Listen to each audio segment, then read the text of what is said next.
Something extraordinary is hiding at the edge of our solar system. Not at the edge where Neptune orbits, not even close, far beyond Neptune, past the frozen rubble fields that stretch toward interstellar space, past every icy body humanity has catalogued and named. Something massive is moving through the dark. A world that weighs approximately 10 times more than everything beneath your feet. A planet so remote that a single year on its surface would outlast the entire recorded history of human civilization many times over. We have never photographed it. We have never captured a single photon of light that definitively came from its surface. And yet the evidence for its existence has been building for a decade. Twice, space-based infrared telescopes picked up faint thermal signatures from precisely the region of sky where the mathematics says this object should be. Both times, the data refused to give a clean answer. On top of that, 6 of the most distant frozen objects ever discovered all point toward the same invisible region of space, as though something massive is pulling them into alignment from across billions of miles. And our entire solar system, every planet, every moon, the full flat disk of orbiting material, sits tilted by exactly 6 degrees relative to where the physics of formation says it ought to be. Nobody had an explanation for that tilt. Not until one hypothesis accounted for it perfectly with a single addition: a hidden planet. This is not a story about something that might exist somewhere across the galaxy. This is the story of something that may have been sharing our solar system since before Earth had continents. The signals are real. The mathematics is real. And the reason we still have not confirmed the source is stranger and more complicated than almost anyone anticipated. To understand why this search matters, you have to understand what actually lies beyond the familiar planets.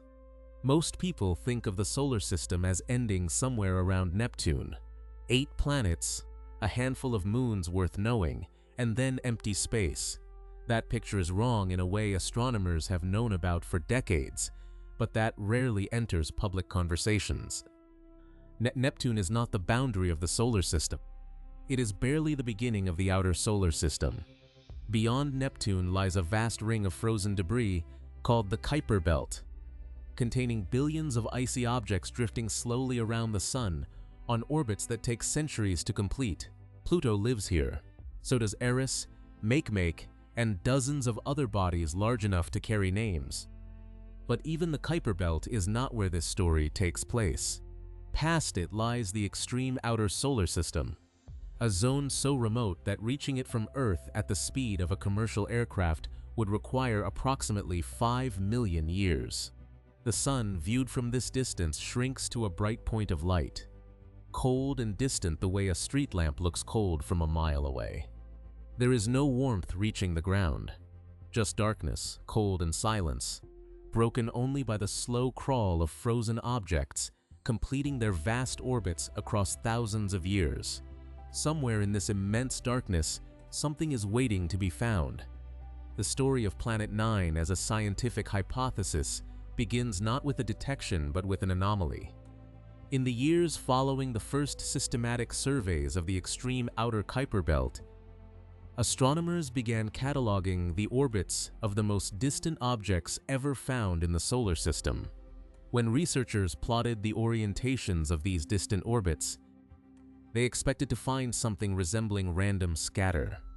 In a solar system shaped by billions of years of gravitational chaos with no dominant nearby organizing force, distant small bodies should point in all directions roughly equally. What they found instead was the opposite of randomness. The 6 most distant and well-characterized objects were clustered. Their orbits were oriented in the same general direction, tilted at similar angles, all pointing through the same region of sky. The statistical improbability of this arrangement, occurring by pure chance, was calculated at less than 1 in 14,000. Consider what that means in concrete terms.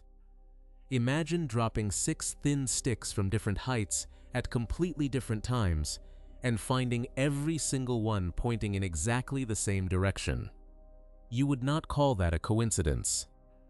you would immediately start looking for whatever was physically aligning them. The gravitational force required to organize 6 independent frozen bodies into this kind of configuration and maintain it across billions of years had to come from somewhere. The known planets cannot account for it. Neptune has no meaningful gravitational reach over objects this far from the Sun.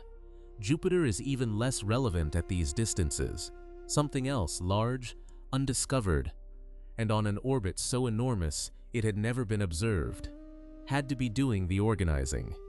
The researchers who worked through these calculations, particularly Konstantin Batygin and Michael Brown at Caltech, ran detailed numerical simulations to determine what kind of object could produce the observed clustering and sustain it over geological timescales.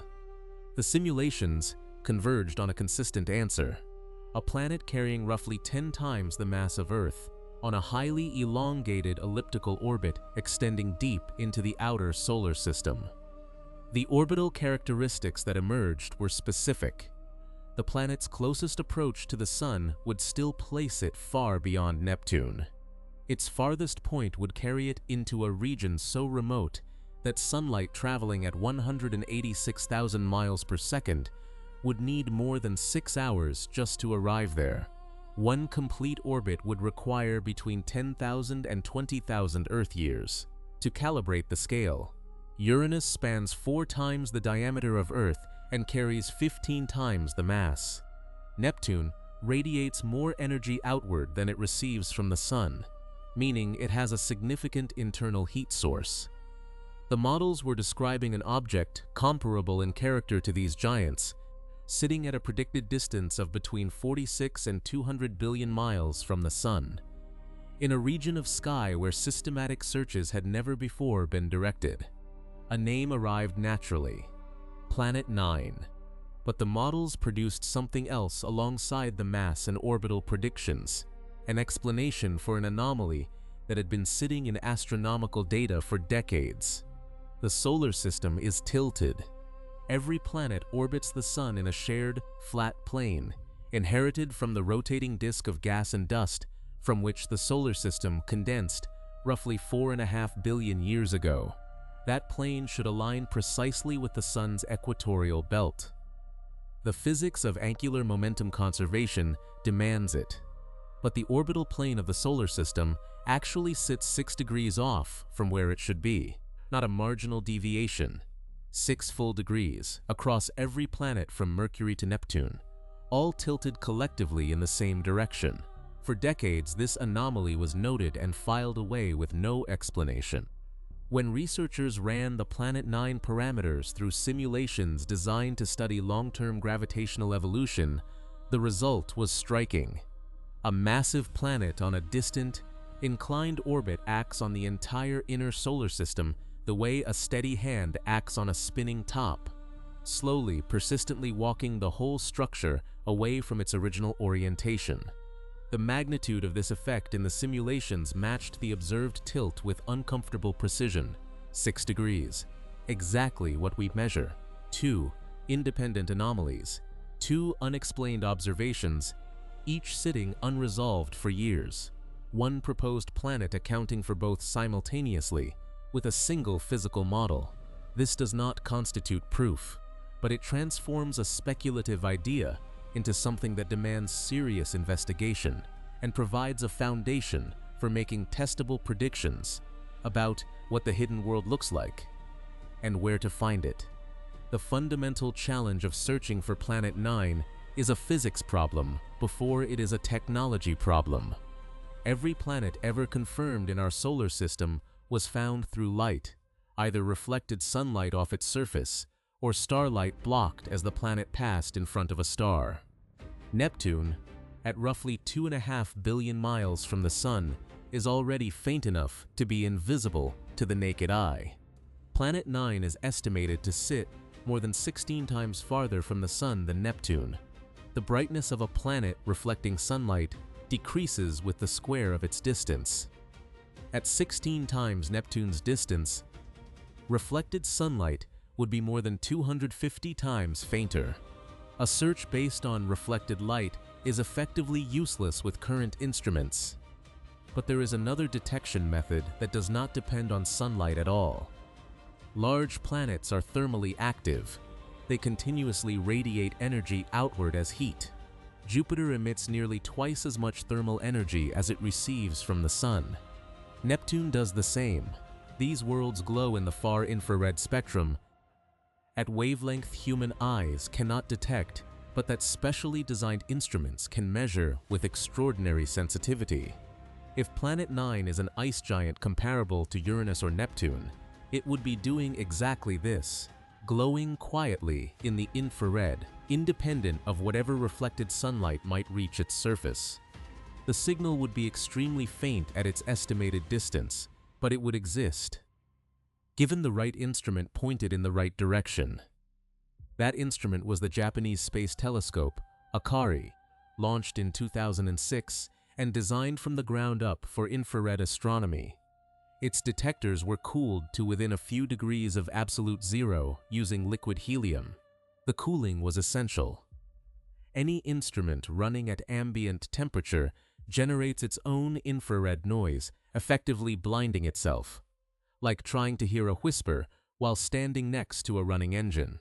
By chilling its detectors to near absolute zero, AKARI turned off its own noise, enabling detection of thermal signals no ground-based telescope could reach. Over its operational lifetime, the satellite built a comprehensive infrared map of the entire sky at precisely the wavelengths most relevant to a Planet 9 search. Researchers began systematically cross-referencing this archive against the region of sky where Planet 9's orbit was predicted to pass. Every infrared point source in the target zone had to be examined individually. Known stars, background galaxies, catalogued asteroids, and other identified sources were eliminated one by one, and the search did not eliminate everything. 2 candidates survived, 2 infrared point sources with no obvious counterpart in any catalog of known objects, both positioned within the predicted orbital region. What made them scientifically compelling was not just their existence, it was their behavior across time. When researchers compared the AKARI data against older infrared observations from a satellite launched decades earlier, both candidates appeared to have shifted position slightly against the background of distant stars between the 2 observation epochs. Distant galaxies do not shift relative to one another on human timescales. Objects within our solar system do. The temperature signatures of both candidates were consistent with thermal emission expected from a large icy world at the predicted distance. The positions fell within the zone the models had identified as most likely. For a period, the excitement inside the planetary science community was genuine and difficult to contain. Then came the follow-up observations, and the story grew significantly more complicated. When independent research teams turned instruments toward the 2 candidate positions, the results refused to resolve cleanly in either direction. Some searches detected nothing. Others found something faint in the right general area, but could not establish whether it was moving. And movement is the critical test that separates a solar system body from a stationary background source. The data settled into an uncomfortable middle ground. Not confirmed, not eliminated, not explained. Part of the difficulty traces to AKARI's technical limitations. Its spatial resolution had real constraints. An infrared smudge in AKARI data could represent a distant planet, an unresolved background galaxy, a faint asteroid just outside the search database's boundaries, or a detector artifact. Without sharper follow-up imaging capable of resolving the source or tracking its motion with certainty, pinning down the nature of either candidate was beyond available instruments. What the AKARI search established, even without a definitive detection, was scientifically important. It demonstrated that the thermal detection method was viable. The signal Planet 9 would produce is not too faint to detect in principle. The 2 surviving candidates helped sharpen the predicted location and provided a concrete scientific case for directing more powerful instruments toward it. The most powerful currently operating is the James Webb Space Telescope. Webb's infrared sensitivity far exceeds anything before it, and an object in Planet 9's estimated range would in principle be detectable. But Webb stares at specific predetermined coordinates and does not scan the sky broadly.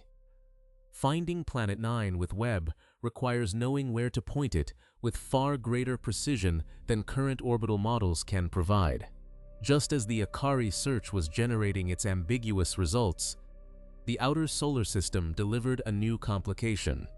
A frozen world discovered in 2023 and designated 2023 KQ-14 entered the picture and immediately began reshaping the constraints on any proposed Planet 9 model. To understand why it matters, you first need to know about sednoids, named after Sedna, a large reddish world discovered in 2003 that puzzled astronomers from the moment its orbit was calculated.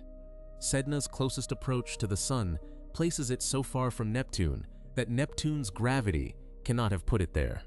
It exists in a zone of supposed gravitational isolation, a region where nothing in the known solar system has sufficient reach to interact meaningfully with any passing body. Yet Sedna is there on a path that takes approximately 11,000 years to complete. 2023 KQ-14 goes further still. Its closest approach sits at roughly 6 2/3 billion miles, more than double Neptune's orbital distance. Its entire existence takes place in a region so remote that it experiences virtually no gravitational influence from any known solar system body. What attracted intense scientific attention was not its distance alone, but the quality of its orbit. The path is extraordinarily clean. A smooth, predictable trajectory with no measurable wobble, no accumulated gravitational drift, no fingerprints of repeated perturbation by a massive nearby object over millions of years. It moves the way an object moves when it spent its entire existence in genuine gravitational isolation. This is where the tension with Planet 9 becomes sharp. A planet carrying 10 times Earth's mass does not confine its gravitational reach tidally. An object that has drifted within a few billion miles of Planet 9's orbital path over millions of years would accumulate measurable distortions in its trajectory, small perturbations that compound across geological timescales into something modern orbital analysis can detect. The orbit of 2023 KQ-14 shows none of this. This does not eliminate Planet 9. It constrains where Planet 9 can be. If the hidden planet's orbital path brought it into the region where KQ-14 travels, the evidence would be written into KQ-14's trajectory. The absence of that evidence means either Planet 9 sits farther out than initial models suggested, or its path curves through a different portion of the outer solar system. The analogy is tracking a large animal through a forest by the damage it leaves behind. If you find a stretch where every tree is undisturbed, you do not conclude the animal doesn't exist. You conclude it hasn't been through this particular part of the woods. 2023 KQ-14 is undisturbed forest. Crucially, the direction its orbit points in space still falls within the same family of orbital orientations that gave rise to the Planet 9 hypothesis in the first place. It is consistent with the broad framework while demanding more precision in the model. The existence of multiple sednoids, each on a smooth, stable orbit in a zone of supposed gravitational isolation, is difficult to account for without something that placed them there. The most plausible candidate is a large planet whose orbit carries it through the relevant region only occasionally, sweeping through, organizing what it encounters, then retreating for thousands of years, leaving the objects it shaped to settle into stable paths. The stability of the sednoids is not evidence against Planet 9. It is evidence for a Planet 9 currently far from the objects it influenced, sitting quietly at the far end of its enormous orbit. As the Planet 9 hypothesis matured, a small group of theoretical physicists introduced a possibility that stopped much of the astronomy community cold. In 2019, Two researchers at Harvard published a paper proposing that the gravitational anomalies of the outer solar system might not be caused by a hidden planet at all. Their proposal named an entirely different kind of object, a primordial black hole. These are a theoretical class of objects hypothesized to have formed in the first fractions of a second after the Big Bang, when extreme density conditions may have caused certain regions to collapse directly into black holes before any stars or galaxies existed. The specific proposal, a primordial black hole with a mass of between 5 and 10 times Earth's mass, could have been gravitationally captured by the solar system billions of years ago, and could now be orbiting the Sun in the same region where Planet 9 is predicted to exist. A black hole of this mass would be roughly the size of a grapefruit, not a grapefruit-sized planet, but a grapefruit-sized singularity, a point of such extreme space-time curvature that nothing, not even light, escapes from within its boundary. The scientific legitimacy of this proposal rests on a fundamental fact of physics. At long range, gravity does not care what shape its source takes. A 10 Earth-mass black hole and a 10 Earth-mass ice giant exert identical gravitational forces on any object at the same distance. The orbital clustering, the 6-degree solar tilt, the stable sednoids, all of these would look exactly the same whether the source was a frozen planet or a microscopic singularity of equivalent mass. Every piece of indirect evidence gathered over a decade of Planet 9 research is equally consistent with both possibilities. The difference only becomes visible when you try to detect the object directly.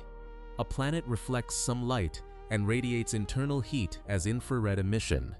A black hole has none of these properties. It is the most perfectly dark object conceivable, invisible to every detection method planet searches have relied on. Finding a primordial black hole would require entirely different techniques. Watching for faint accretion radiation as stray material spirals inward, or detecting the brief gravitational lensing brightening events it would produce as it crossed in front of backgrounds. The Harvard paper forced a difficult acknowledgement. The indirect evidence cannot tell us whether the source is a planet or a black hole of the same mass. Resolving the question requires finding the object and observing it directly. Just as the hypothesis seemed to be gaining momentum, a statistical challenge emerged that cut directly to its foundation. The case for Planet 9 rests on a pattern: 6 distant objects clustered in the same orbital orientation, too precisely aligned to be random. But a pattern is only as meaningful as the data it is drawn from, and the data had a problem present from the beginning. Astronomical surveys are not uniform coverage of the sky. Telescopes are pointed at specific regions for specific goals. Survey programs have scheduling constraints and sensitivity limits that mean some regions get observed far more deeply than others. Certain orbital orientations are geometrically easier to discover than others, depending on where surveys have concentrated their observations. This systematic non-uniformity is called observational bias, one of the most persistent sources of error in astronomy. The 6 original objects that anchored the Planet 9 hypothesis were not found through a comprehensive, evenly distributed sky survey. They were discovered during targeted observations using equipment with uneven coverage. The sample was small, and a small sample drawn from a non-uniform survey carries the risk that any apparent pattern reflects the structure of the survey rather than the structure of what is being surveyed. In 2019, a research team published a statistical analysis applying corrections for this observational bias. Their conclusion was direct. After accounting for where and how the relevant surveys had actually been conducted, the clustering signal largely disappeared. The 6 objects appearing to point toward the same region of sky were doing so in significant part because the surveys had spent more time looking in that direction. The Planet 9 research team pushed back directly. Battigan and Brown argued that even with rigorous bias corrections applied, a statistically meaningful clustering signal survived. weakened but not eliminated. The residual anomaly still exceeded what random chance could comfortably explain. What followed was a genuine scientific dispute between rigorous researchers applying different analytical approaches to the same underlying data and arriving at meaningfully different conclusions. That dispute has not been resolved. Different teams using different bias correction methodologies continue to reach different answers. The honest summary: the statistical foundation of the Planet 9 hypothesis is contested, not disproven, not confirmed, but genuinely uncertain in ways the original 2016 paper did not fully anticipate. The tool used to draw the map may have introduced distortions into the map itself. The resolution requires a sky survey thorough enough and uniform enough to test the clustering hypothesis against a complete, evenly sampled dataset. A survey that does not look harder in some directions than others. A survey from which no orbital orientation is systematically more likely to be discovered than any other. That survey now exists and is running. The Vera Rubin Observatory, positioned in the mountains of northern Chile at an elevation of approximately 8,800 feet, began full science operations in 2025. Attached to its 8 1/8 meter primary mirror is the LSST camera, the largest digital astronomical camera ever built. Its field of view covers an area of sky roughly 40 times larger than the full moon in a single exposure. It can detect objects 100 times fainter than anything visible to the naked eye under perfect conditions. The observing program is called the Legacy Survey of Space and Time. Over 10 years, it will photograph the entire accessible sky approximately 800 times, returning to every patch repeatedly, tracking how every detectable point of light changes or moves between visits. What matters most for the Planet 9 search is the uniformity. Every region of accessible sky receives the same telescope, the same camera, the same exposure durations, the same revisit frequency. The observational bias that compromised earlier surveys is structurally eliminated by a telescope incapable, by design, of looking harder in one direction than another. The predictions are specific. If Planet 9 exists within the estimated orbital and distance ranges and is not currently hidden behind the densest star fields of the Milky Way's central plane, the Rubin survey should find it within 10 years. Some models suggest considerably sooner.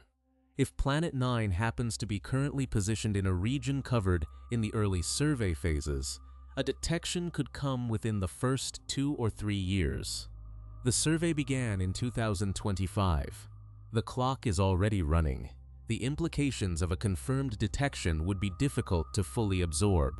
A 9th planet of our solar system, not a distant exoplanet around another star, but our solar system's own 9th planet, a world 10 times the mass of Earth, orbiting our sun on a 20,000-year cycle, undetected through the entire history of human astronomy, found at last by a digital camera in the Chilean mountains on an otherwise ordinary night. The announcement would represent the largest discovery in planetary science in at least a generation. Every observatory with relevant capabilities worldwide would redirect time toward the confirmed location within days. The James Webb Space Telescope would be scheduled for detailed follow-up within weeks. Ground-based telescopes across both hemispheres would begin mapping the orbit, measuring the physical size, and attempting to extract atmospheric composition from faint spectral fingerprints in reflected light. The discovery would also force a fundamental revision of how scientists understand planetary system formation. Current models describe a solar system built from 4 rocky inner planets and 4 outer giants, arranged through a specific sequence of gravitational interactions. Planet 9 does not fit this picture. It is a 5th giant, one that existing formation models did not predict and cannot accommodate. Its existence would mean the early solar system was more chaotic, more densely populated, and more gravitationally violent than any textbook currently describes. And then there is what a confirmed Planet 9 would mean for understanding planetary systems elsewhere in the galaxy. The most common type of planet found around other stars, by a wide margin, is a super-Earth, a world with a mass between Earth's and Neptune's.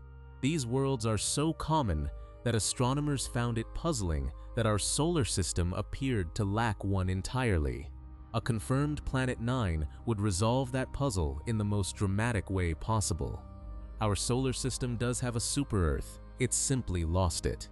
The planet that should occupy that slot was ejected outward so completely, so early in the solar system's history, that it took until the 21st century for humanity to find even the indirect gravitational evidence that it still exists at the very edge of our cosmic home. But the Rubin survey carries a second possible outcome, equally significant and considerably more unsettling. If the full 10-year program completes its coverage and returns nothing, no slowly drifting object in the right orbital range, no faint thermal source surviving follow-up verification, that silence will be a precise and powerful scientific result.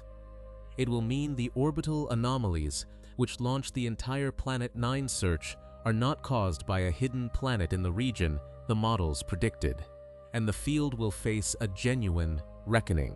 Because the anomalies themselves are real, the data points exist, the measurements were made correctly. Something produced the patterns astronomers have been measuring for years. If it is not a planet, then what? One possibility is the distributed gravitational influence of the outer Kuiper belt itself, a far larger population of small bodies than current surveys have yet detected, whose collective gravity mimics some aspects of a single large planet. Another is the primordial black hole scenario, a dark compact object that the Rubin survey simply cannot detect, identifiable only through microlensing events that a dedicated monitoring program might take decades to accumulate. The third possibility is the most intellectually disruptive, that the anomalies reveal something about gravity itself, that the laws governing gravitational interactions at the extreme distances and vanishingly weak accelerations of the far outer solar system do not behave precisely as our standard theories predict. This idea remains highly speculative and faces serious theoretical obstacles, but a comprehensive non-detection by Rubin would give it more serious consideration than it has ever previously received. 2 infrared signals sit in an archive, unexplained and unconfirmed, waiting for an instrument sensitive enough to resolve them. 6 frozen worlds in the most distant reaches of the solar system point toward the same vacant region of sky, as though arranged there by invisible hands working across geological timescales. The entire disk of the solar system leans 6 degrees away from where the physics of its formation says it should sit. Somewhere between 46 and several hundred billion miles from the Sun, something has been leaving marks on the structure of our solar system for 4 billion years. The Vera Rubin Observatory is photographing that region of sky right now. Tonight, the Legacy Survey of Space and Time is accumulating the images that will finally force an answer. Whether that answer is a hidden world that has shared our solar system in silence since before the first living cell appeared on Earth, a microscopic relic of the Big Bang drifting invisibly through our cosmic backyard, a gap in our map of the outer solar system, or a gap in the laws of physics themselves. It is coming. The signals are real. The search has finally reached the instruments capable of resolving what they mean, and whatever is waiting out there at the edge of everything we know has been patient for 4.5 billion years. It can wait a little longer.